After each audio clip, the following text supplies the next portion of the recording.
Is Jesus really the only way to heaven? If we're going to be serious about the day we're living in and about the harvest, then we've got to know what we're talking about, church. Jesus says, I am the way, I am the truth, and I am the life. No man cometh to the Father unless but by me. Me meaning the Christ.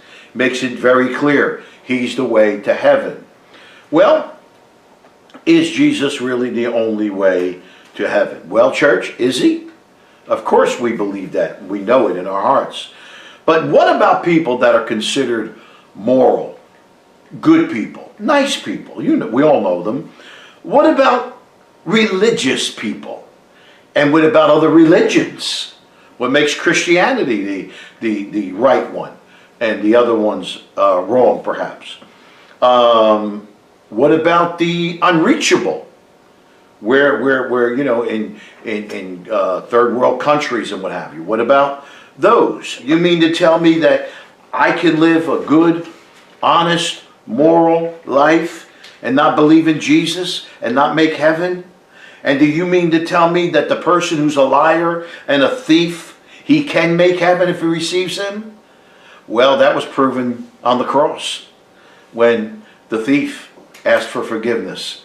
He was all of that. Yet he made heaven. As Jesus said, today you'll be in paradise with me. People say, well, you didn't mean to tell me God will send good people to hell? God doesn't send anybody to hell. All right, let's get that straight.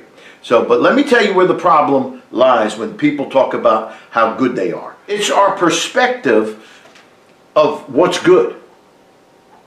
See, when you put what's good in perspective, in other words, look at it this way.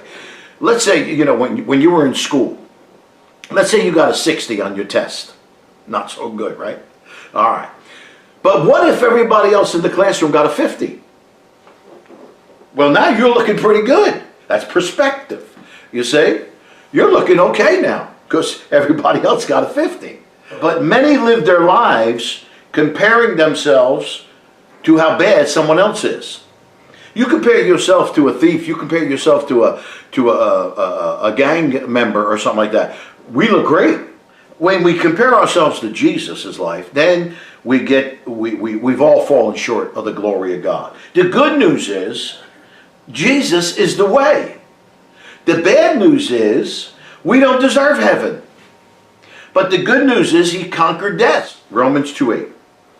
For it is by free grace, God's unmerited favor, that you are saved, delivered from judgment, made partakers of Christ's salvation through your faith. So it's by grace. It's not by any good works that we've done or that we could do. And this salvation is not of yourselves, of your own doing. It came not through your own striving, but it's a gift of God. While we were being created in mama's womb, he's prearranging your path.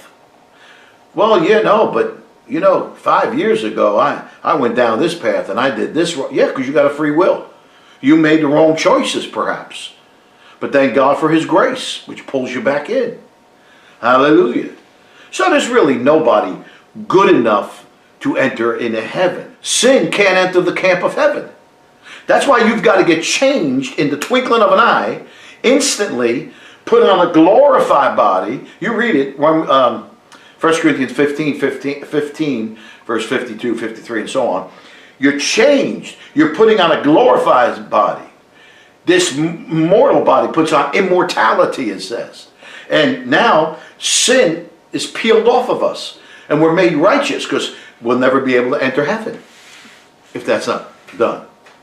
So what about other religions? I'm glad you asked. Those are people who believe in God, but not Jesus. When you study other religions, you'll find something. And I'm not going to get into naming them. I don't go there, okay? You'll find that they take away from God and draw you to a man. Where Christianity takes you away from man and draws you to God. Well, I hope you wrote that down. God bless you. And until I see you, I enjoyed this time we spent together. You're blessed, highly favored, and greatly loved.